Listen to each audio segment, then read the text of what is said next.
একদিন মথুরবাবুকে রামকৃষ্ণ পরমহংসদেব বললেন, দেবেন ঠাকুরের বাড়ি যাব। মথুরবাবু অভিমানী লোক, আগু পিছু করতে লাগলেন। তিনি ঠাকুরকে বললেন, আমরা কেন সে তার বাড়ি যাই? সে নিজে আসতে পারে না? ঠাকুর বললেন, ওগো, দেবেন্দ্র যে ঈশ্বরের নাম করে। মথুরবাবু বললেন, নাম তো তুমিও করো ঠাকুর, সে আসতে পারে না তোমার এখানে? ঠাকুর বললেন, আমি নাম করলে কি হয়? আমার নিজের কি কোনো নাম আছে? তার নাম দিয়ে নিজের নামটাকে মুছে ফেলেছি, তার নামেই নিজের নামের নাশ হয়েছে। দেবেন্দ্রের কত বিদ্যে, কত ঐশ্বর্য, সে তো কলির জনক। সে এদিক ওদিক দুদিক রেখে দুধের বাটি খায়। সে ভোগেও আছে, যোগেও আছে, রাজত্বও করছে, দাসত্বও করছে। সে একটা মহাতীর্থ। তাকে এখানে আসতে না দিয়ে আমাদের ওখানে যাওয়াই তো আমার লাভ। আমি অমন একটা তীর্থ করব না? যেখানে ঈশ্বরের নাম, সেখানেই আমি আছি। তাকে যে ডাকে, সে যে আমাকেও ডাকে। দেবেন্দ্রনাথ ঠাকুর আর মথুরবাবু একসঙ্গে পড়তেন হিন্দু কলেজে। সেই সুবাদে যাওয়া সহজ হয়ে গেল। সঙ্গে নিয়ে গেলেন রামকৃষ্ণদেবকে। দেবেন্দ্রনাথের তখন দেশজোড়া নাম। খ্রিস্টানি থেকে দেশকে উদ্ধার করবার জন্য তিনি ব্রাহ্মধর্ম আর ব্রাহ্ম সমাজ প্রতিষ্ঠিত করলেন। রাজা রামমোহন রায় এসে বোঝালেন, বেদান্ত প্রতিপাদিত ধর্মই সত্য ধর্ম, আর তাই প্রচার করবার জন্য স্থাপন করলেন ব্রহ্মসভা। দেবেন্দ্রনাথের সাধনায় সেই ধর্মই হয়ে দাঁড়ালো ব্রাহ্ম ধর্ম, আর সেই সভাই হয়ে দাঁড়ালো ব্রাহ্ম সমাজ। বিদেশের গুরুর কাছে গোটা দেশ যখন ধর্মের দীক্ষা নিতে যাচ্ছিল, তখন রাজা রামমোহন রায় দেখালেন তাকে তার আপন সত্য সম্পদ। সেই দেখানোর কাজে দেবেন্দ্রনাথ একটি দিব্য শিখা। ব্রহ্মকে তিনি শুধু অনুষ্ঠানে রাখেননি, নিয়ে এসেছেন জীবনের অধিষ্ঠানে। দিব্যি ভুরি হয়েছে মথুরবাবুর, তবু তাকে চিনতে পারলেন দেবেন্দ্রনাথ। বিনয় বচনে জিজ্ঞেস করলেন, সঙ্গে ইনি কে? কথার সুরে একটা প্রচ্ছন্ন বিস্ময়। চোখের সম্মুখে হঠাৎ যেন দেখতে পেরেছেন সুন্দরের মহামহিম প্রকাশ, একটি বিভান্বিত বিভূতি। দেবেন্দ্রনাথের সঙ্গে ঠাকুরের পরিচয় করে দিয়ে মথুরবাবু বললেন, এই একজন আত্মভোলা মানুষ, ঈশ্বর ঈশ্বর করে পাগল। যেন শুধু এইটুকুই পরিচয় নয়, পাগল নয়, পারঙ্গম, অনন্ত গুণগম্ভীর মানুষ নয়, লীলা মানুষ বিগ্রহ। তাকিয়ে রইলেন দেবেন্দ্রনাথ ঠাকুর। রামকৃষ্ণ পরমহংসদেব বললেন, সংসারে থেকে তুমি ঈশ্বরে মন রেখেছ, তাই তোমাকে দেখতে এসেছি। তুমি জনক রাজার মতন দুখানা তরোয়াল ঘোরাও, একখানা জ্ঞানের, একখানা কর্মের। তুমি পাকা খেলোয়াড়। স্মিত শান্ত নেত্রে হাসলেন দেবেন্দ্রনাথ। কিন্তু এ দেখায় চলবে না, দেখি তোমার গা দেখি, বলে উঠলেন ঠাকুর।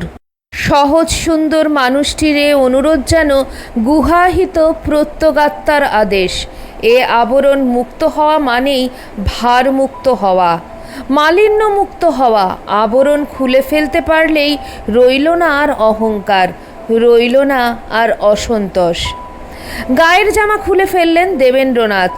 রামকৃষ্ণ পরমহংসদেব দেখলেন সেই প্রলম্ব বাহু, পৃথুতুঙ্গ বক্ষকে। দেখলেন তার গৌর বর্ণের ওপর কে সিঁদুর ছড়িয়ে দিয়েছে। বুঝলেন ঈশ্বর স্পর্শ করেছে দেবেন্দ্রনাথকে, তার মর্ততনু ভাগবতী তনু হয়ে উঠেছে। দেখে খুশি আর ধরে না রামকৃষ্ণ পরমহংসের। বললেন, তুমি তো তবে আমার দেশের লোক, আমার স্বজন বান্ধব। ঠাকুর চেপে ধরলেন দেবেন্দ্রনাথকে। বললেন, তবে আমাকে কিছু ঈশ্বরীয় কথা শোনাও। বেদ থেকে কিছু কিছু শোনালেন দেবেন্দ্রনাথ। এই বিশ্বজগৎ প্রকাণ্ড একটা ঝাড় লণ্ঠনের মতন। প্রত্যেকটি জীব ঝাড় লণ্ঠনের বাতি এক একটি। শুধু নিজেরা জ্বলছে না, সমস্ত কিছুকে উজ্জ্বল করে রেখেছে। ঠাকুর বললেন, কি আশ্চর্য!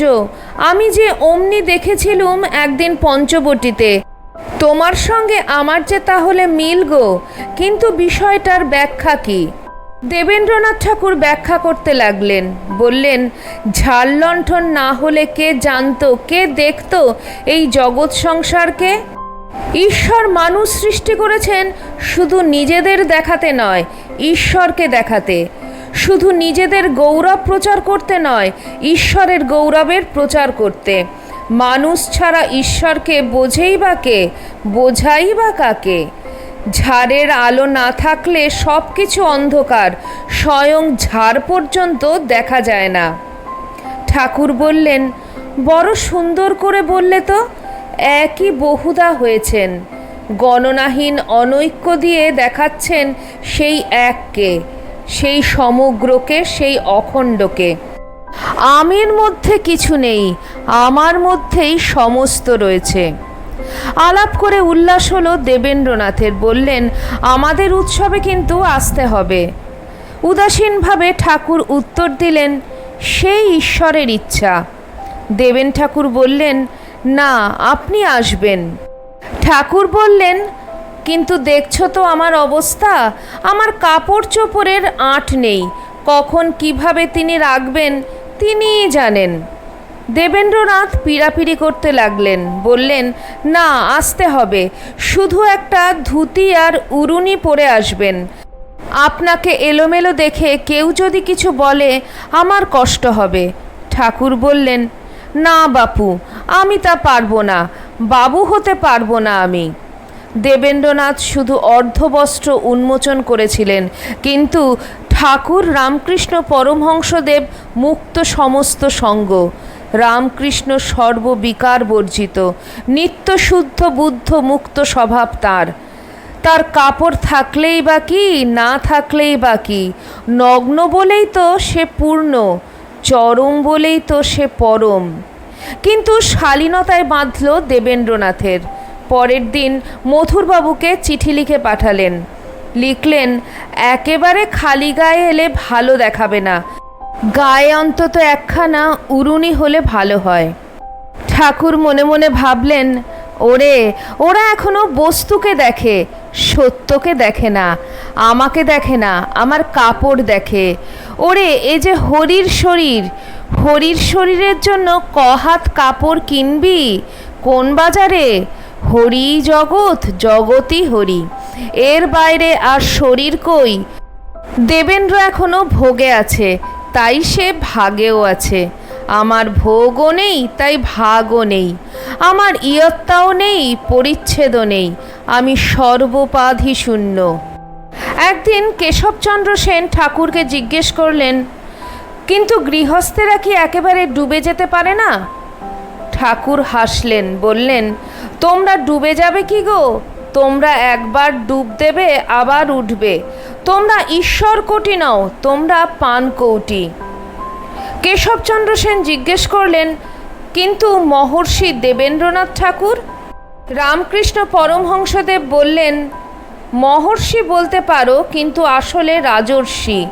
রাজর্ষি জনক সংসারে থেকেও থাকতেন অরণ্যে, অরণ্যের নির্জনতায়। দেবেন্দ্রনাথের উদ্দেশ্যে প্রণাম করলেন রামকৃষ্ণ পরমহংসদেব। বললেন, তবে কি জানো, পর্যাপ্ত কাম হতে হয়। একজনের বাড়িতে দুর্গাপুজোর সময় উদয়াস্ত পাঠাবলি হতো। এখন আর বলির সে ধুমধাম নেই। একজন জিজ্ঞেস করলে, মশাই, আপনার বাড়িতে আর বলির সে ধুমধাম কই?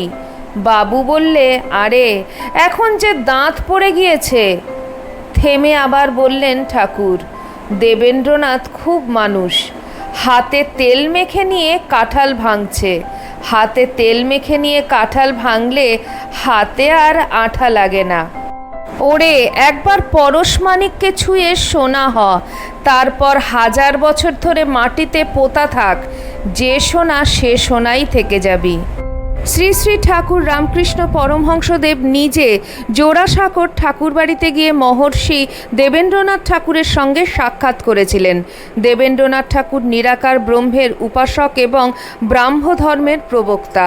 তাঁর বিপুল বৈভব ও আধ্যাত্মিক সাধনার সমন্বয় দেখে মুগ্ধ হয়ে শ্রীরামকৃষ্ণ পরমহংসদেব তাঁকে প্রাচীন পৌরাণিক রাজা জনকের সঙ্গে তুলনা করেছিলেন। দেবেন্দ্রনাথ ঠাকুরও শ্রী শ্রী ঠাকুরের আধ্যাত্মিক উচ্চতা ও সরলতাকে গভীরভাবে শ্রদ্ধা করতেন। দেবেন্দ্রনাথ ঠাকুর সংসার ত্যাগ না করেও নির্লিপ্তভাবে আধ্যাত্মিক জীবন যাপন করা সম্ভব, এটি নিজে হাতে কলমে প্রমাণ করেছিলেন। ঠাকুর শ্রী শ্রী রামকৃষ্ণ পরমহংসদেব এবং মহর্ষি দেবেন্দ্রনাথ ঠাকুর ছিলেন 19 শতকের বাংলার নবজাগরণের দুই ভিন্ন ধারার প্রতীক।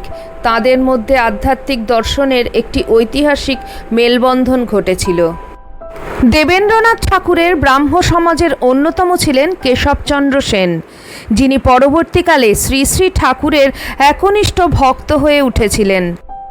রামকৃষ্ণ পরমহংসদেব এবং কেশবচন্দ্র সেন দুজনের মেলবন্ধনের সূচনা হলো নতুন ইতিহাসের। সেই কথা থাকছে আমার পরবর্তী ভিডিওতে।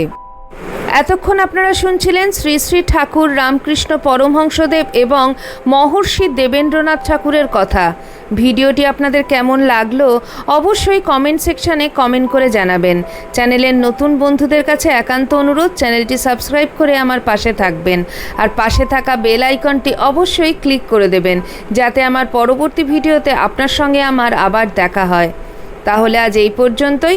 সবাই ভালো থাকবেন, সুস্থ থাকবেন। আবার খুব শিগগিরই দেখা হচ্ছে আপনাদের সঙ্গে কোনো একটি নতুন ভিডিওতে।